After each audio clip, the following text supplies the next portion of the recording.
Happy Friday, Pooter. Glad to be back with you. I'm Zeke. And I'm Miguel, and I'm happy to be here too. We wanted to reach out to the Pooter community about our National Homeless Youth Awareness Month. It's super important to start thinking about this as we move into school breaks. Hello everyone, it's Sierra and Naomi with the PHS News, and today we're here with Veronica and Kaylee. As you know, November is National Homeless Youth Awareness Month, and here at Pooter we have many resources that could help you out.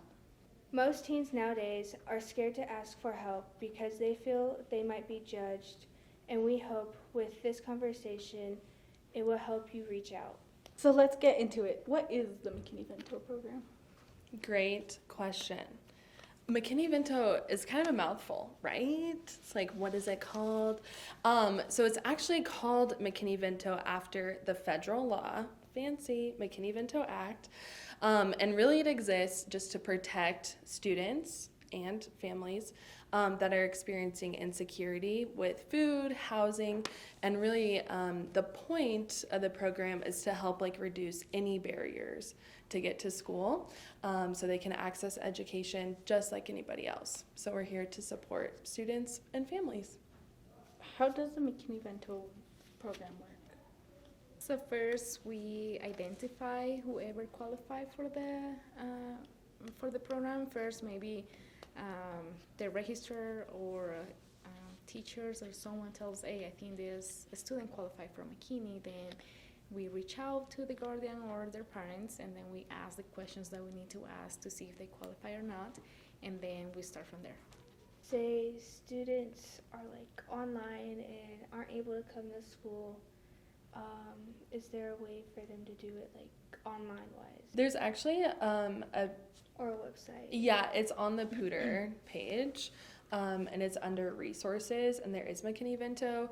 And yeah, I'm huge for students texting me because I'm all over the building, so I have my number plastered on the door. And so if students have that, they can pass that along, Veronica's information. But yeah, our information's on the Pooter website page, so they can reach out anytime. And also I want to make sure that you guys know that we have a Spanish McKinney family liaison that it's going to be me, and then Kaylee take care of most of the English speakers. So even if you don't speak perfect English, we're here, the contact for that. And yeah, it doesn't matter what language you talk, we help you with everything. So who qualifies for the McKinney-Vento program? Yeah, so with McKinney-Vento, really the law goes off of three main things, which is fixed, regular, and adequate housing. So that can look like a lot of different things. Sometimes when people think of the word homeless, they think of someone standing in the street, and that's not the case. It could be students that are living with friends. They're not living with their parent or guardian. Some could be staying in shelters or cars, but a majority of what we see on our caseloads are doubled up, so they're staying with other family members, things like that. And so once they qualify for the program, we really focus on helping meet those basic needs, like food, clothing, so they are able to be at a place where they're stable to then focus on their really intense calculus class and things like that. So what are the goals for McKinney-Vento? Our goal is to remove all the barriers for the students so they're able to graduate when they are seniors. We don't want them to drop out because they had to work to help their guardian or to survive. We want to provide as many resources as we can so they can graduate at the end. Is there any way that the McKinney-Vento helps students after high school? Yeah, so not only does McKinney-Vento help during school to make sure students can come to school, access education, extracurriculars, things that they want to be a part of. Post-secondary is a huge thing. So college, seniors, there's a thing called FAFSA. And so we help fill that out. But if you are an unaccompanied minor, so you're not living with parents or legal guardians, you qualify and are eligible for the Pell Grant, which is free money from the government, which is awesome, which then makes college a huge avenue that you can pursue. And we actually, each year we take students to CSU. They have us a day solely focused for unaccompanied minors, which is awesome. So we were just there last week, got to learn about all of the scholarships available, and so you have a lot of financial assistance available to you to be able to go to college and really pursue your goals, which is awesome. As a teenager, I know it's hard to reach out, but if you're struggling, don't be scared to reach out. We all need help sometimes, and Kaylee and Veronica are great resources. If you want to help support Pooter families in need, then sign up for a Feed Our Families canning shift. This is the best way to help, and it will make you feel great knowing that you helped someone in need.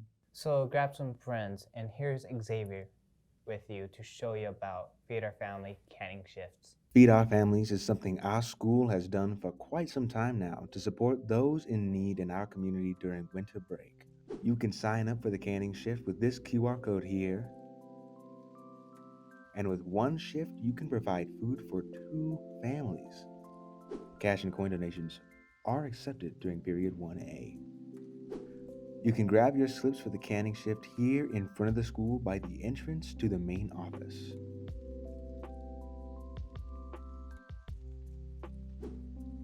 If you or your family could use some support over winter break from Feed Our Families, please send an email with your family's contact information to Miss Muller or Miss Aloha before December 4th, 2023. Emails on the screen now. Another group of students who could also use our support are students who identify as transgender and non-binary. Yeah, it's Transgender Awareness Week. This week, there's a National Day of Remembrance on November 20th. Here's some recommendations on how to support them. Hi everyone, I'm Rose, and we have some ways that you can help support trans and non-binary peers every day. First, educate yourself on what being transgender and non-binary means. As with anything in life, a good starting point to better understand the matter at hand is to educate yourself. Here are some definitions to get you started. Transgender is a term for those whose gender identity differs from the gender that was assigned to them at birth. Non-binary means someone may not conform to the traditional gender roles. These are umbrella terms with a lot more specific options that build on these ideas. Pronouns are words that replace names when talking to people in many languages. Pronouns are linked to gender. Second, understand the challenges that trans and non-binary people face. Trans people face unique challenges, from lack of legal protections to discrimination at the workplace. To truly support trans people, we all need to understand the scope of issues that trans people encounter in their day-to-day lives. Third, speak up against discrimination, bullying, and hate. It's important to always address discrimination, bullying, and hate in any situation. Fourth, ask questions, get the right answers. It's perfectly okay to be an ally for trans and non-binary people and not have all the answers. If you aren't sure what someone's pronouns are, just ask. And lastly, join the fight. One of the best ways to support trans and non-binary people is by joining a movement or organization already doing the work to fight against LGBTQ discrimination and inequality. And remember, the National Day of Remembrance is on November 20th. To remember the people lost to anti-transgender violence in the past year. Just because we might have differences on the outside doesn't mean we aren't human on the inside. By celebrating our differences, we can all come together to make our world a kinder place. Completely agree, Miguel. So, what are you doing with your free time next week, Zeke? Sleeping. Duh. Sounds like you, Zeke. Well, for me, I'm going to do some arts and crafts with my family, and I'm going to be eating some green bean casserole. That sounds like you too. But if you're bored and you don't know what to do, here's some more information on what you can do. Hey Pooter, it's Zeke, and here are some things you can do during your fall break. Ever feel like your house or room is just a bit cluttered? Do a bit of cleaning. I know we all need it, especially me this time of year. You want to be lazy? Make yourself a good cup of hot chocolate, sit on the couch, watch some movies, veg out, maybe play some video games. I know I will. Feeling artistic? Maybe go outside, take some leaves, create a turkey, or make some hats or stick figures. Do what makes you happy. Maybe draw a tree or something. Take the autumn leaves and draw inspiration from that. Never have time with your family, or you simply just don't see them enough? Well, now's time to spend time with them. Cook, talk, go to the park. Just remember to have fun and cherish these memories. Anyways, enjoy your week off, people, and remember to be kind and thankful for what we have. Go Pooter! Yeah.